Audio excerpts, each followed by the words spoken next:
देख रहे हैं सीएम आवास से ये गाड़ियों का काफिला निकल चुका है। निकले हैं जी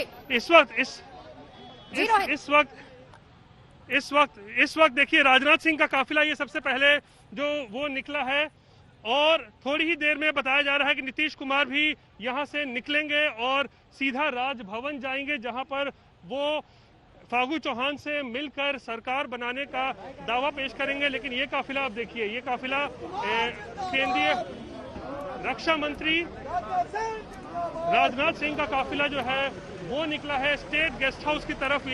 वो वापस से चले गए हैं और हलचल काफी तेज नीतीश कुमार के आवास के बाहर, और ऐसा लगता है कि थोड़ी देर में नीतीश कुमार भी निकलेंगे यहां से राजभवन के लिए।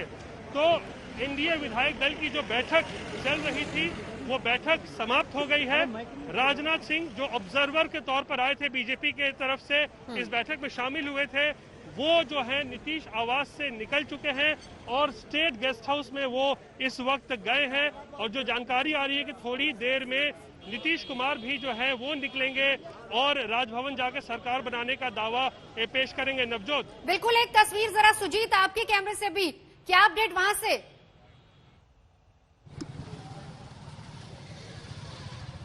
देखिए नवजोत, अभी आप कह सकते हैं ये Rajnath Singh state guest house पहुंच चुके हैं और वहां मुझे लगता है कि अभी थोड़ा वक्त है राजभवन आने के लिए जाने के लिए नीतीश कुमार के। ये बीजेपी के विधायक ये बताइए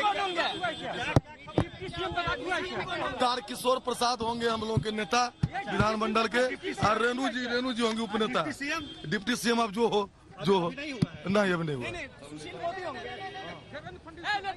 तो अभी भी सस्पेंस बरकरार है, उनका काफिला जा रहा है। जैसा कि बिल्कुल अभी विधायक जो निकले हैं उन्होंने कहा है कि विधायक दल के नेता का चुनाव हो गया है, लेकिन डिप्टी सीएम के बारे में उन्होंने कहा कि अभी हम कुछ नहीं कह सकते हैं। तो इसका मतलब है कि अभी निर्णय नहीं हुआ है। विधान मंडल के नेता के तौर पर जो एक खबर आई थी उसको लेकर कोई पुष्टि नहीं कर रहा है, अभी कोई ब्रीफिंग नहीं कर रहा है, कोई किसी प्रकार का हम कह सकते हैं। तो सारे नेता फिर स्टेट गेस्ट हाउस पहुंचे हैं। मुझे लगता है कि बीजेपी चाहती है कि नया चेहरा लाएं और हो सकता है कि नीतीश कुमार या की तरफ से कोई सहमति या असहमति इस तरह की बात सामने आ रही है, जो कि जो बात छन के जो बाहर आ रही है, ये बातें हो सकती हैं और उसी को लेकर माथापच्ची चल रही है। नीतीश कुमार को सुशील मोदी पसंद है, ये सब जानते हैं। बीजेपी नेतृत्व चाहता है कि कोई नया चेहरा हो, कुछ ये बने, तो इसके लेके थोड़ी बहुत जो कि हम कह सकते हैं कि नवजोत, ये जिस तरह से राजनाथ सिंह को यहाँ पर ऑब्जर्वर बना के भेजा गया है, उससे तो यही लगता है कि अब ये सीएम हाउस में हलचल बढ़ी है। अब देखिए एक काफिला और निकल रहा है, आप देख सकते हैं। हाँ। मुख्यमंत्री नीतीश कुमार राजभवन की तरफ आते हुए देखिए नीतीश कुमार का काफिला जाते हुए देखिए नीतीश कुमार जा रहे हैं, दावा पेश करने के लिए राजभवन। अकेले नीतीश कुमार हैं गाड़ी में, जीतन राम मांझी है इसमें, ये तमाम ये काफी तो दावा पेश करने के लिए नीतीश कुमार पहुंच चुके हैं राजभवन और कुछ ही देर में ये पता चल जाएगा। हालांकि ये तय है कि शपथ ग्रहण समारोह कल होना है 11 बजे के बाद। 11 से 3 का समय मांगा गया था। अब आपको ये पता चलेगा कि कितने बजे ये शपथ ग्रहण समारोह होगा। तो कुल मिलाकर जो आज की बैठक थी महत्वपूर्ण, ये इस बात को लेकर थी, एनडीए की बैठक थी जिसमें नेता का चुनाव होना था। नेता का चुनाव हुआ, नीतीश कुमार को सर्वसम्मति से एनडीए का नेता चुना गया और उस नेता के चुनाव के बाद वो अपना दावा पेश करने के लिए राजभवन पहुंच चुके हैं। और जहां तक डिप्टी सीएम का सवाल है, डिप्टी सीएम को लेकर जी सुजीत अपनी बात पूरी कीजिए। बिल्कुल डिप्टी सीएम को लेकर सवालिया निशान है, क्योंकि उसी पर जब सवाल पूछा गया तो कोई खुलकर बता नहीं रहे। सुजीत बिल्कुल उस पर कोई बता नहीं रहा है। और डिप्टी सीएम के बारे में जैसे कि विधायक दल के नेता का चुनाव विधान जहां बैठक थी बीजेपी ऑफिस में, वहां पर नहीं हो पाया क्योंकि राजनाथ सिंह जो कि पर्यवेक्षक बन के आए थे वो समय पर नहीं पहुंच पाए। इसलिए बीजेपी विधायक दल की बैठक हुई सीएम हाउस में और वहां पर तारकिशोर प्रसाद को विधायक दल का नेता चुना गया।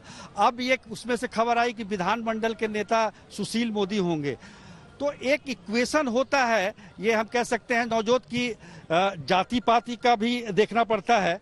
तो उस लिहाज से हम कहें तो हम ये कह सकते हैं कि चूंकि तारकिशोर प्रसाद भी ये एक ही जाति के आते हैं, तारकिशोर प्रसाद और हम कह सकते हैं कि सुशील कुमार मोदी, तो इसको लेकर कुछ सस्पेंस जरूर हुआ है कि जो सामाजिक समीकरण होता है, जो जातीय समीकरण होता है, उसमें एक ही जाति के सब कैसे हो सकते हैं। तो ये सवाल बाहर में जरूर उठा है।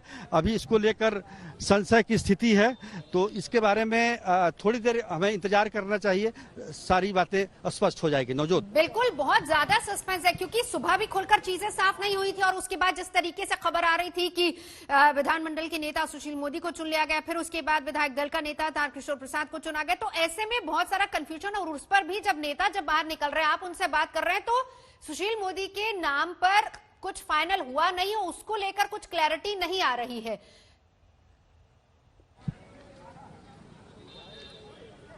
बिल्कुल हमने पूछा कई नेताओं से, तो देखिए एक तो जो टेक्निकल चीजें हैं उसमें ये कहा जाता है कि कोई संवैधानिक पद नहीं होता है उप मुख्यमंत्री, उसमें शपथ मंत्री का ही होता है। तो ऐसे में ये मनोनीत किया जाता, मनोनीत पद है कि उप मुख्यमंत्री का। तो हो सकता है कि इसको बाद में इसकी घोषणा की जाए, ये भी हो सकता है। लेकिन जिस तरीके से सुबह से ही सस्पेंस बना हुआ है, उप मुख्यमंत्री कौन होगा, मुख्यमंत्री के बारे में किसी को कोई संशय नहीं है था, लेकिन उप मुख्यमंत्री कौन होगा इसको लेकर संशय लगातार बना हुआ और अभी तक बना हुआ। ये आश्चर्य की बात है, क्योंकि सबसे कद्दावर नेता हैं सुशील कुमार मोदी बिहार बीजेपी में, और ऐसे में उनके नाम को लेकर ये संशय है। तो इसके पीछे कहीं ना कहीं केंद्रीय नेतृत्व की सोच है, जो बिहार में एक नया चेहरा लेके सामने आना चाह रहा हो, जो कि बीजेपी को बिहार में और आगे लेके जाए।